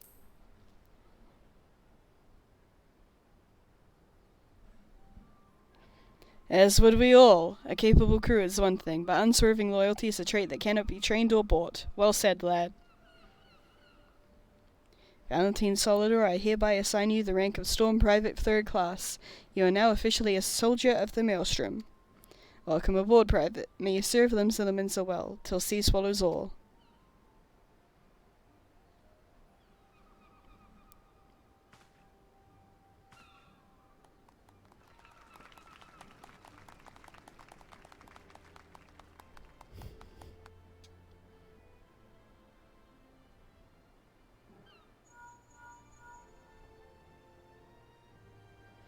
Can you hear me, Valentine? This is Minfilia. An officer of the Maelstrom contacted me with news of your enlistment. My congratulations, Private Solidor. I have no doubt that you are eager to make the acquaintance of your new comrades, but I would ask that you pay a visit to your old ones first. Remember, though you are now a man of the storm, you are no less a scion. Pray return to the walking stance at your earliest convenience. There are some friends here whom I would very much like you to meet. We shall be waiting. No rest for the wicked, eh? Before you make yourself scarce, I recommend having a word with Commander Reiki. Might be worth your while.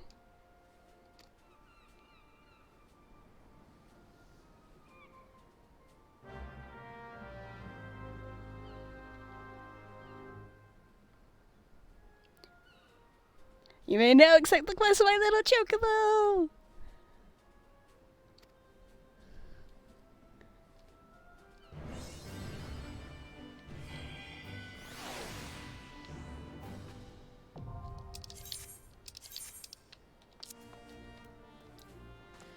I need to pee, so I'll be right back.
You come back to me sitting on a bench. I had to pee. I'm back now. But I've unlocked the Chocobo quest.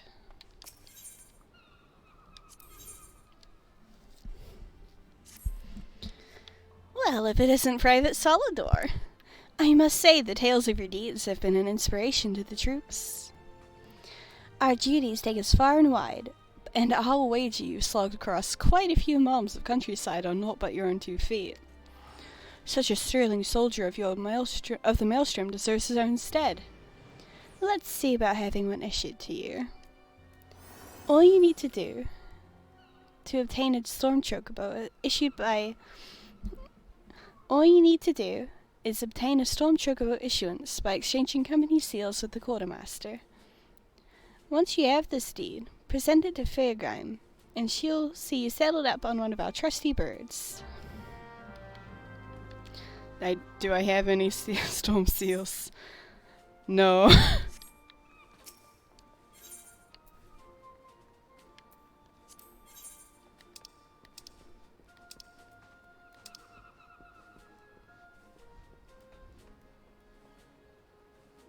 Orange juice for 46 seals.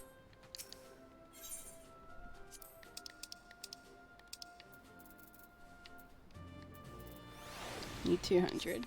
Can do some fates or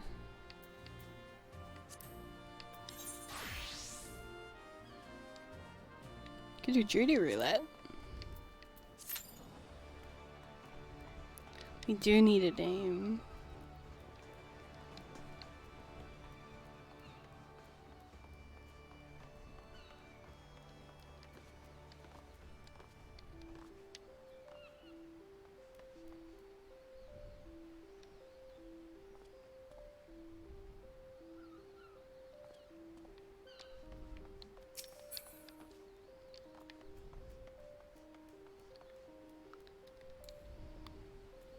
Look at the dango.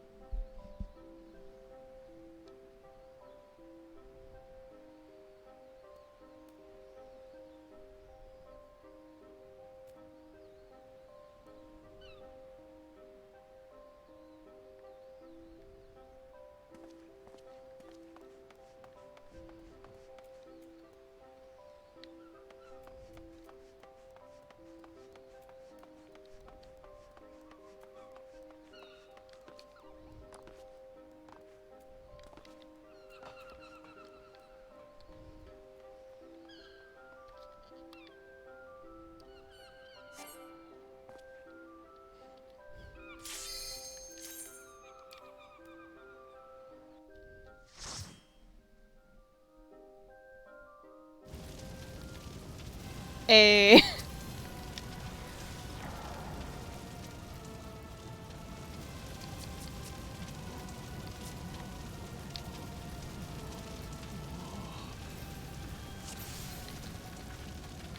You got the quickest one, I think.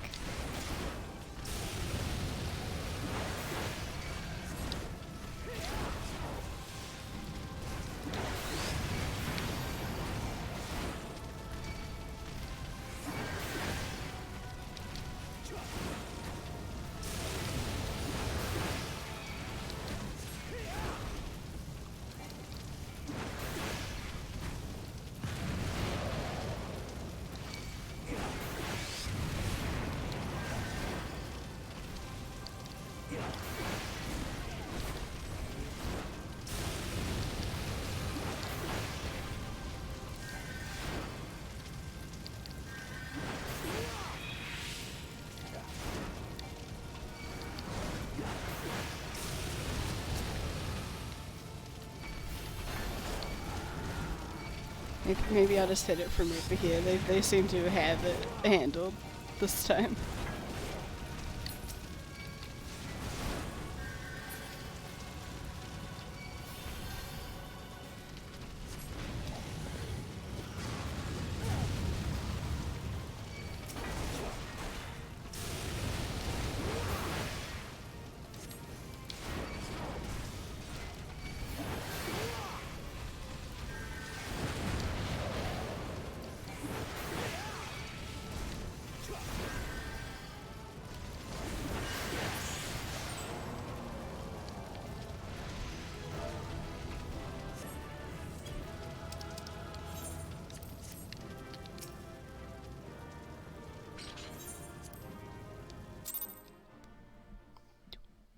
Do do do do do do do do do.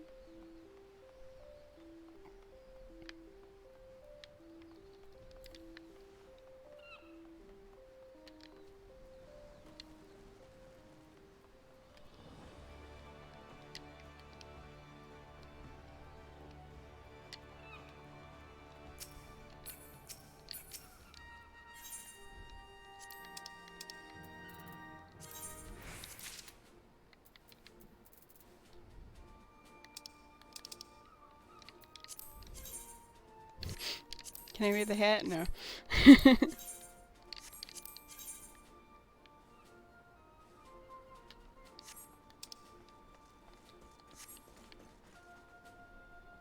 Easy, easy. Pre-game is down. Yeah.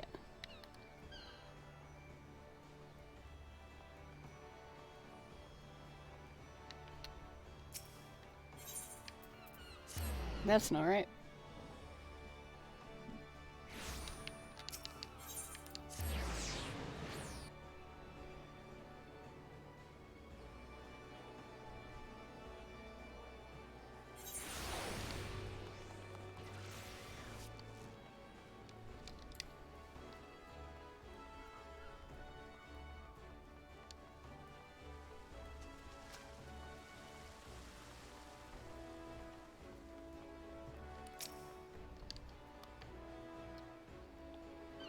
Want a bird issued, you say? Then I'll need to see your storm chocobo assurance.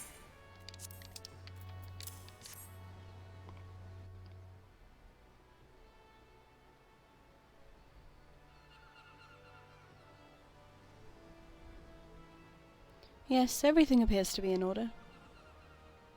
A moment, please. I'll be right back with your chocobo.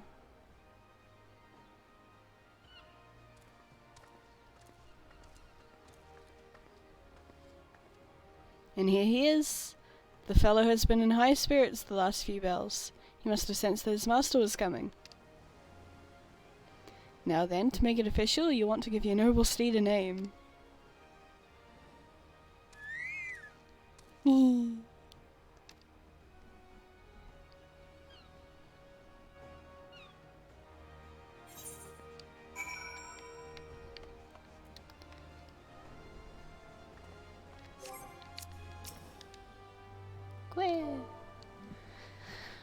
Oh, what do we name him?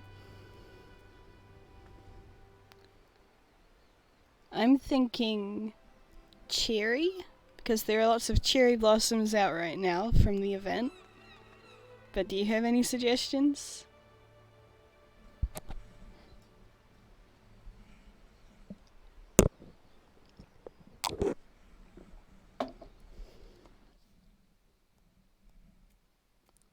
Cabbage, but cherry is better.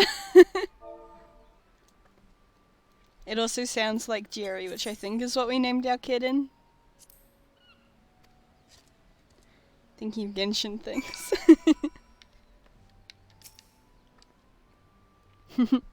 I dare say he likes his name. Here is your very own chocobo whistle. Simply blow into it and your feathered friend will come bounding to your side.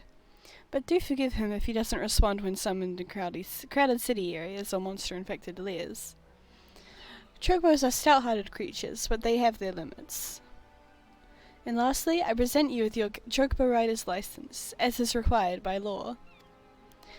And that concludes all of the formalities. I wish you and your chocobo long years of fulfilling companionship.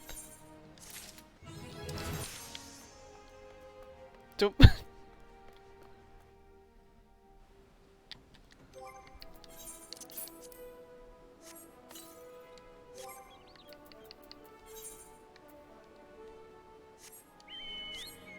Woo!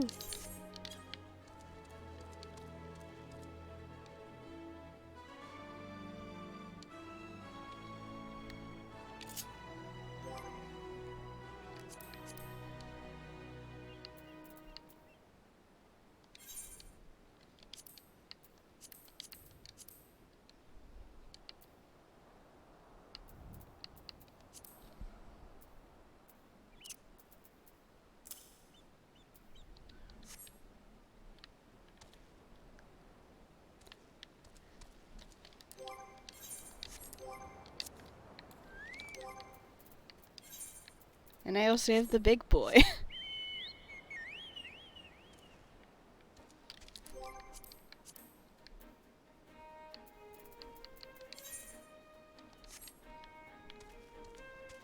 My very slow big boy.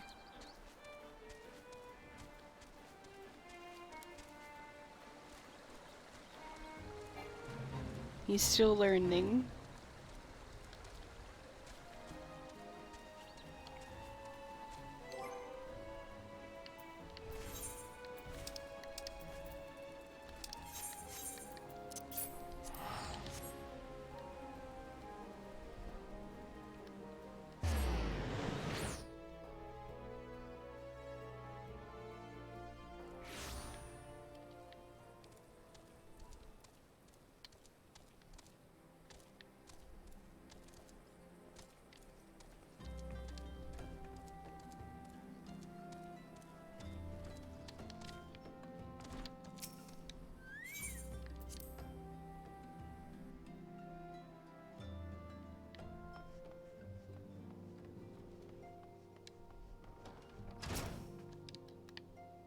Welcome back, Valentine. Lady Monophilia awaits you within.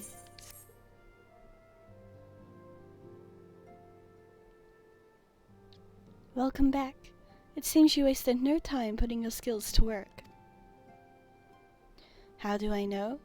Why, the recruitment officer called to regale me with the tale of your heroics. The pride in his voice was palpable. We Scions are truly fortunate to have you with us, Valentine. Now, when we last spoke, I said that I wanted you to meet some friends, did I not? Well, I neglected to mention that you have already met. Tataru, please show them in. This way, sirs.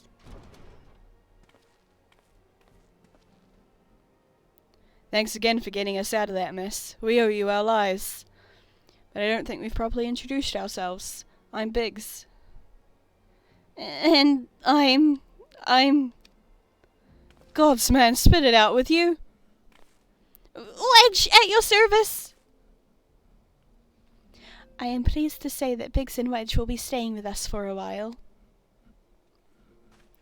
Magitech-driven contraptions such as airships grow ever more vital to the city-states of Eorzea.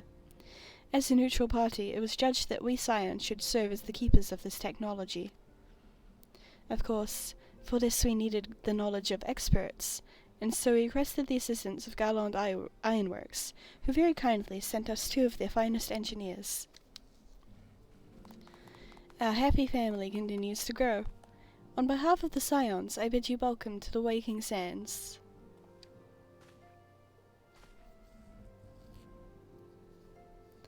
Like every soul here, I love Eorzea, and I count myself blessed to have been given this chance to stand with you all and fight for the future of the realm. Never have I known such fulfillment, such happiness.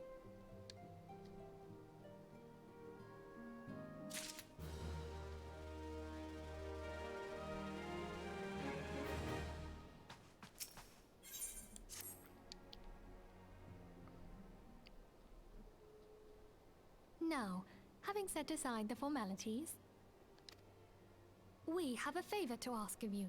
We have a favor to ask of you. Urianger, have the documents arrived from the students of Baldessian? Aye, my lady. They arrived but recently. We have conducted a study at the behest of the Order of the Twin Adder. Papalimo, Ida, a synopsis if you would. Our task was to survey the behavior of the Sylphs, a beast tribe indigenous to the Twelveswood. Oh, how to describe them. They look like Gisselcreens, floating ones, that worship the primal Ramu. Ahem. Though technically a beast tribe, Sylphs are blessed with a comparatively personable demeanor, conducive to peaceful communication. Offering us an invaluable opportunity to learn what the beast tribes know of the primals. While Ramu's existence is well documented, the Sylphs do not, or perhaps cannot, summon the primal any longer, insofar as can be ascertained. Until such time as we know, it would be unwise to assume that the threat posed by the primal has passed. Which leaves Gridania with the added worry of not knowing what they should be worrying about. In that regard, they are hardly alone. What we can say with absolute certainty is that Gridania has its hands full fending off Garuda, who, I need hardly remind you, is among the most savage and terrible of all known primals. In short, it is essential that we approach the Sylphs in as diplomatic a manner as possible. Words and actions can be misconstrued. The only sure way to communicate our intentions is the echo. Winning the Sylphs' favor may well bring us a step closer to mitigating the threat of the primals. Will you help us? I am grateful. Lovely. Well, as much as I'd like to help, I'm afraid I would be of little use to anyone in Gridania. A veritable babe in the woods. Ida and Papalimo, however, should be able to see the forest for the trees. Is that not so, Minfilia? Indeed. You are willing? Leave it to me. Us, Ida, us!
I watched some of the Resident Evil 3 highlights back, and with the giant conversation about where to buy lettuce.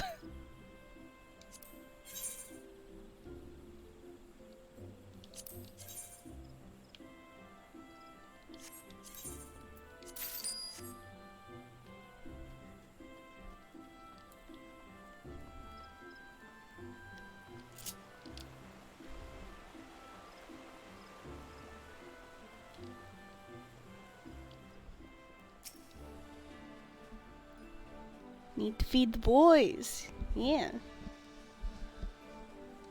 We know far too little of the Sylphs to say any worthwhile plans. We must call upon the Scions once more if we are to... beg pardons. 'Tis a terrible habit of mine to think aloud, but tell me, what brings you to the Adder's Nest?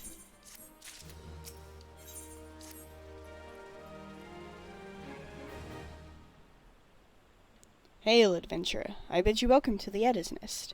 Do you seek to entwine your destiny with the Twin Adder?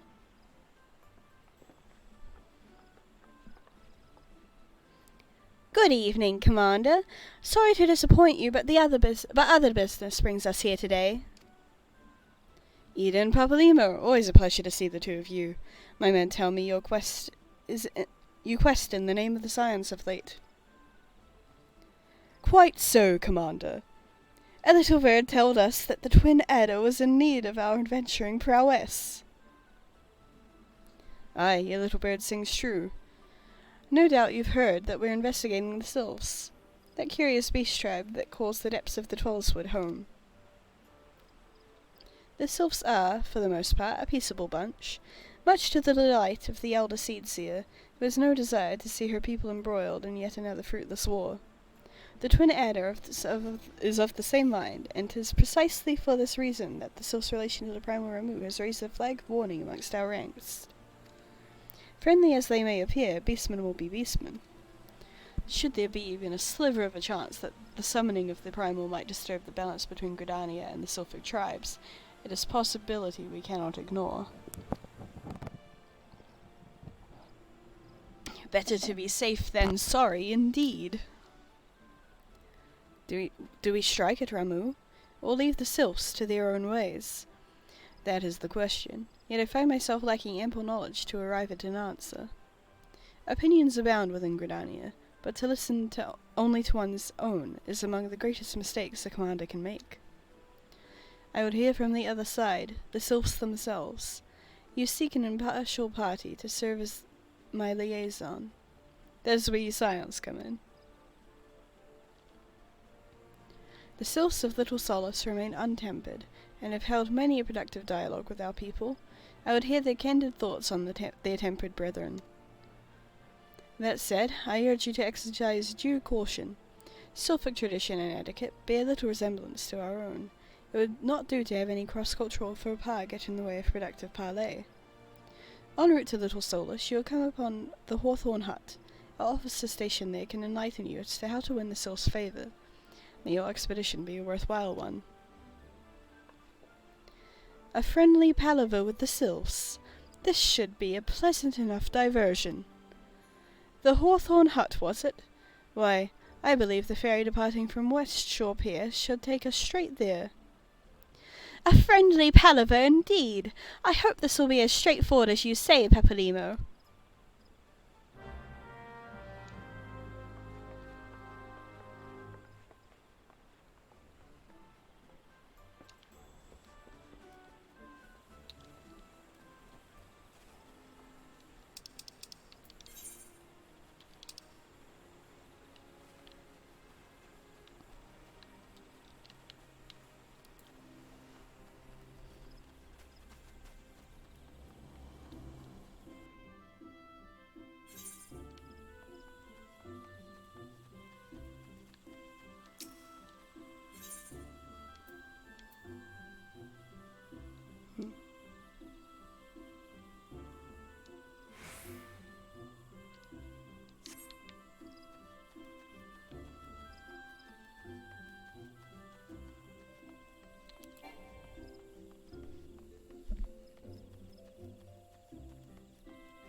I can wear the fat chocobo hat.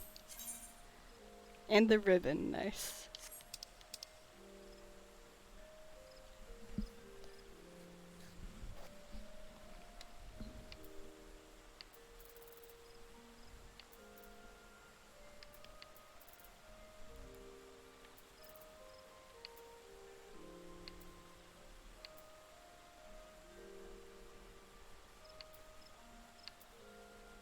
Okay. Few things to save up for.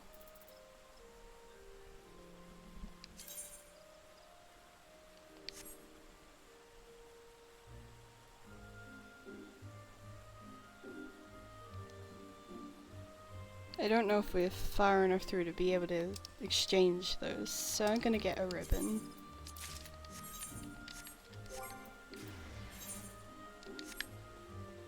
Put it in my thing later.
Aye, the ferry dock to the base of this hill will carry you across the lake to the east shroud.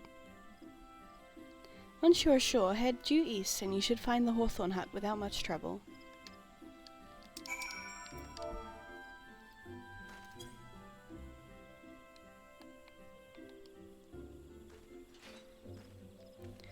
Ooh, it looks like we're gonna do Palace of the Dead soon.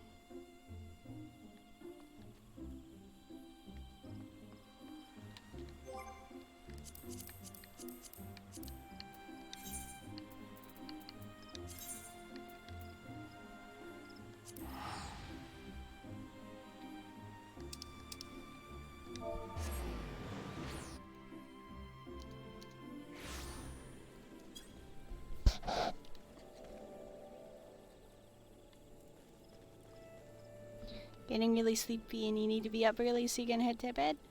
Okay. Have a good sleep. I'm probably gonna do as much Palace as I can be bothered to and then end the stream.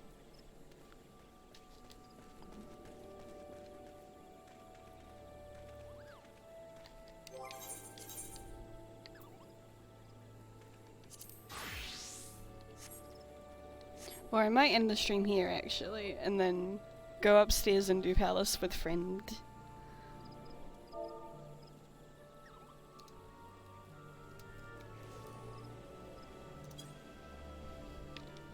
Yeah, that sounds like a good idea. Okay. Goodbye. I love you. Night night.